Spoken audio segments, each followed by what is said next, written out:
CD Projekt Cyberpunk 2077 is nearing its release, and within a couple of months we should all be able to make our way into Night City. In this video we will be talking about the 3 classes that are playable in the game. If you're curious about the character creator, I have a video where we dive into all the options that are currently known, and I'll leave that video in the description below. The first class we'll be going into is the Solo. This is Cyberpunk's equivalent of a warrior class, and they're pretty straightforward. In the context of Cyberpunk, Solo classes provide the opportunity to play as a lone mercenary character, working as a hitman, bodyguard, or anything else that pays well and offers violence. Many Solo variants have a military background, whether national or within a corporate army, and many sport cybernetic prosthetics in place of lost limbs. Being able to be proficient in many of the weapons in Night City as well as melee, the Solo is the perfect class for players wanting to run in and destroy everything around them. The Solo class also has a heightened abilities in perception, stealth, and athletic.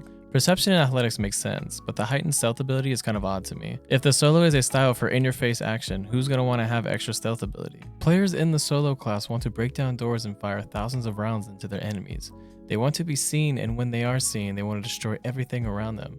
If they wanted stealth, they have other options. All 3 classes have a key or signature ability, and the Solo has the combat sense ability, which is described as an increased sense of imminent dangers, traps, and general harm. So this will be very handy when you're in a sticky situation and you have the edge by being able to see the danger coming and reacting accordingly. The Solo class truly sounds like a juggernaut and will no doubt cause chaos in every situation and be more than capable of handling it. The next class is the Netrunner. They are the stealth class in Cyberpunk and are characterized as the super hackers of Night City. Using high-tech brain-computer interfaces, Netrunners plug themselves in and scour the internet and VR for high-value information to use as a weapon or sell on the black market. Netrunner skills include areas such as programming, hacking, electronics, and cybersecurity. We have seen some of these abilities in actions during the gameplay CD Projekt has shown, and they look pretty incredible. The Netrunner's signature ability is Interface, which allows them to connect to countless tech such as people's minds to gain info, control their weapons, and in some cases their limbs if they have cybernetic ones. The Netrunner can basically control anything in the world for their advantage and for their survival. So if you like causing chaos from the shadows and want to minimize direct confrontation,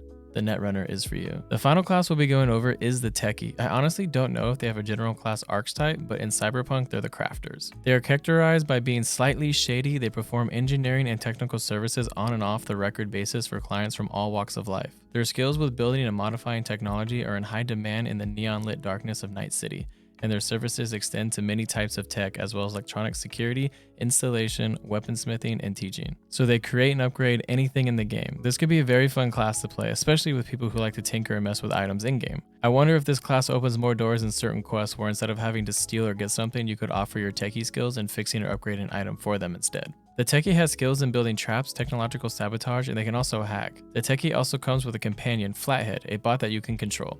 As seen in this segment of gameplay, you can control the bot and see exactly what the bot sees.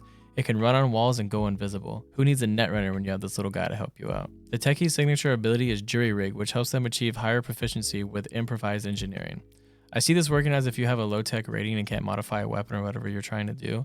The Jury Rig ability will give you bonus points and potentially allow you to be able to do the action you're trying to do. If you don't want to focus on a single class, there is good news. CD Projekt has made the class system fluid where you'll be able to freely mix and match skills and ability into one character. So if you want to be a Netrunner with the fighting ability of a Solo, you can do that. Or a Netrunner Techie for the ultimate stealth gameplay. Or if you want to be a little bit of everything, that's also possible. Cyberpunk 2077's character creation and classism are showing signs of being completely free to choose. You can be whatever kind of person or class you want. The question becomes, who do you want to be when Night City's gates open? That's going to be all the info in this video, guys. I will be uploading more on the classes when new info comes out, so don't forget to sub if you want to hear more about when it's available. I would love to hear which classes y'all are going to make in the comments down below, and until next time, peace.